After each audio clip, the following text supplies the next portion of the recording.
Holy Gospel according to St. John, the first chapter. Glory to you, Lord. The next day, Jesus decided to go to Galilee. He found Philip and said to him, "Follow me." Now Philip was from Bethsaida, the city of Andrew and Peter.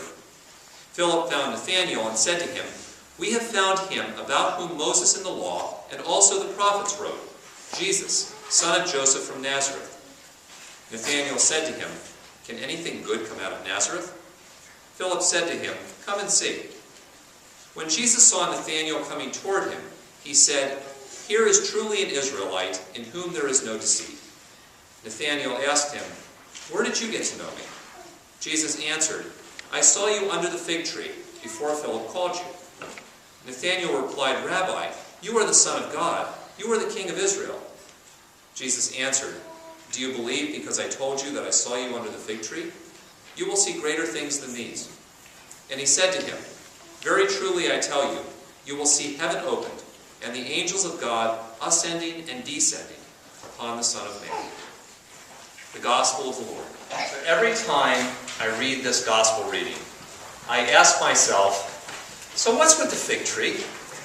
I mean, really, what's with the fig tree? Philip goes and calls his buddy Nathanael, and he says, "Hey, we met this great guy, Jesus. He's the guy that the prophets and Moses wrote about." And immediately Nathanael responds with the kind of healthy skepticism that I can relate to. Because, can anything good come out of Nazareth?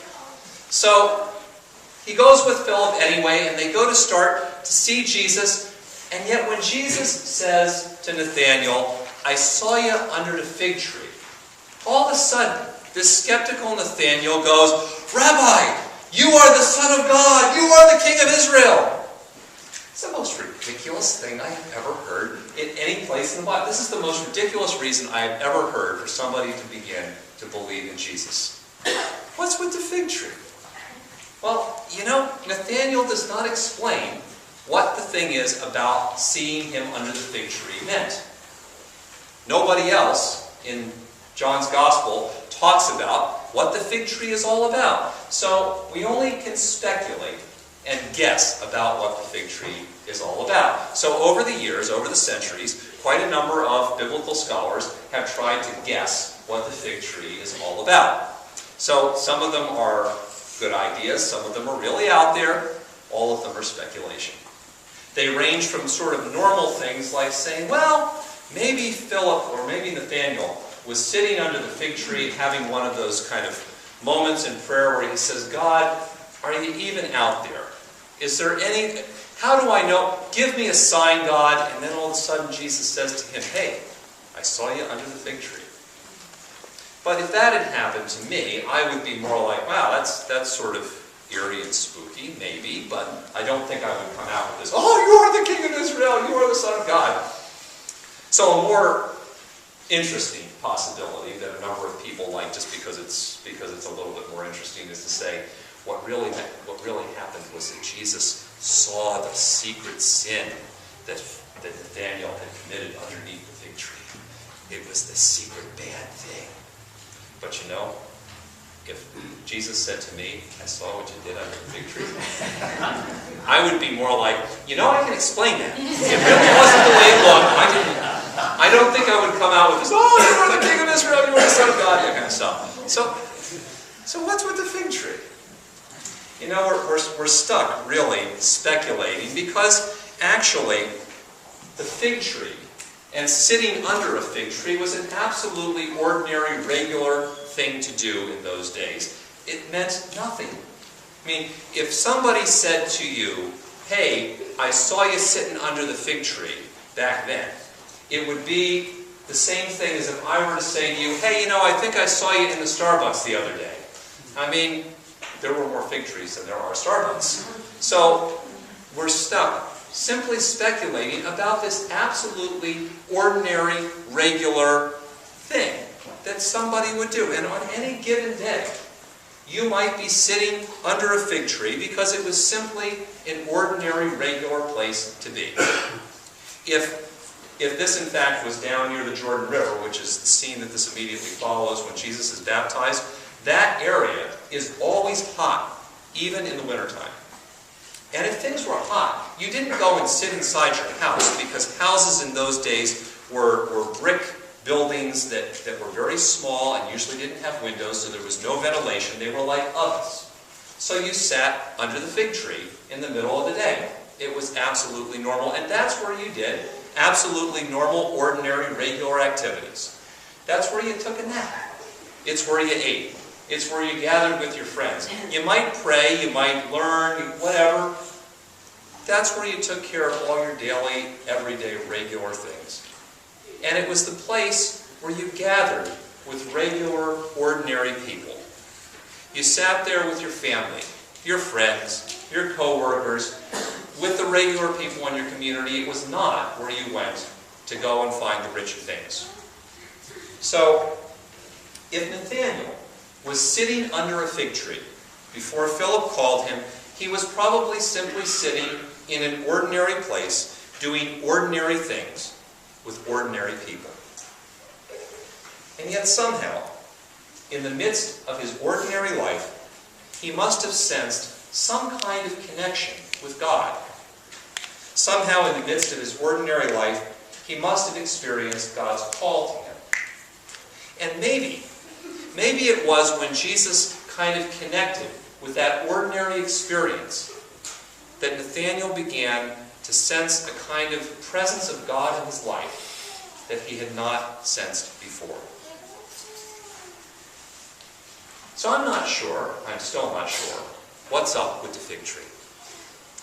But somehow, Nathanael was able to connect with Jesus through an ordinary place, or an ordinary activity, or through ordinary people. And maybe that's the extraordinary thing about this story.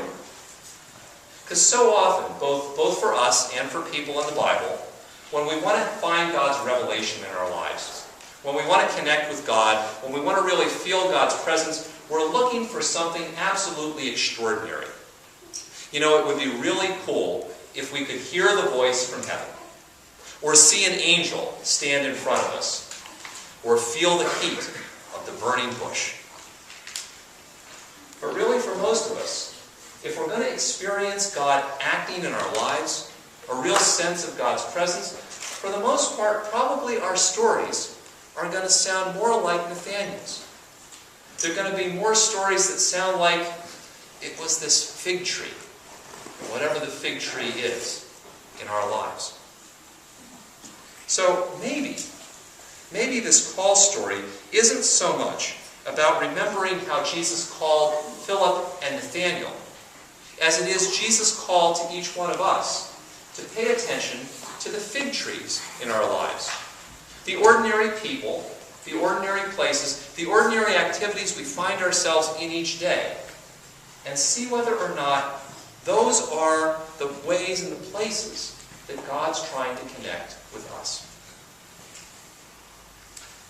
So maybe the question is, what's the fig tree in your life? Who are the ordinary people that probably are not the religious people you think of, who you don't really expect God to be working through, who may be the people through whom God is reaching out to you? What are the ordinary activities you're involved in that you don't think God is much concerned about, that maybe is the place that Jesus wants to meet you? What are the ordinary places that you're not even thinking about God, that maybe God is reaching out to you and calling you to grow and to change and to be a new kind of person? What are the fig trees in your life? Maybe those fig trees are the people and the places and the experiences that are as simple as the ordinary, everyday places you find yourself in every day. Maybe it simply is paying attention to those ordinary places in such a way that you see beauty or opportunity in a place that you go every single day that you hadn't noticed before because you just weren't kind of paying attention or looking for God in that spot. Maybe the fig tree in your life is sort of an everyday activity that you're involved in all the time, that you're not thinking about God, but God uses in a way if you're kind of open to that.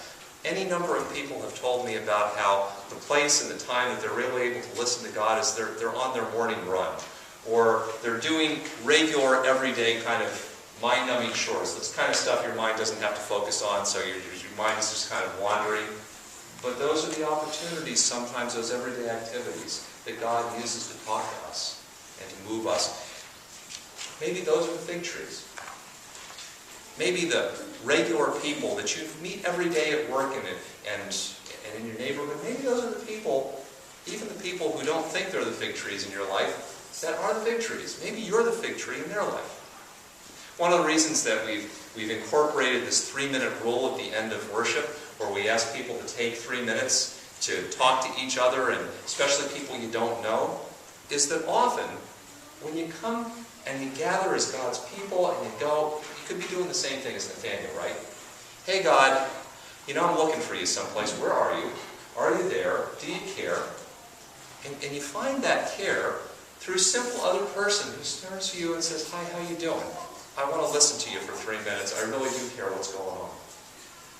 You become the fig tree, or somebody else becomes the fig tree in your life. And when you tell people about that, it can sound as ridiculous as Nathaniel saying, it was the fig tree.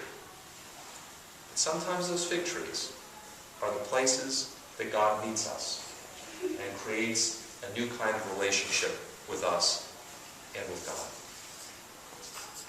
So what's your fig tree? It may seem as small and as ordinary and as insignificant as Nathaniel's fig tree does to us. But it may be that the fig tree makes the difference. It may be the ordinary place or the event or the people in your life that Jesus reaches out to touch you. Maybe through those fig trees in your life that Jesus calls you to live in a new way and to be a new kind of person. And it may be that if we're looking to experience God's presence and God's call in our lives, it may begin with something as simple as paying attention to the fig tree.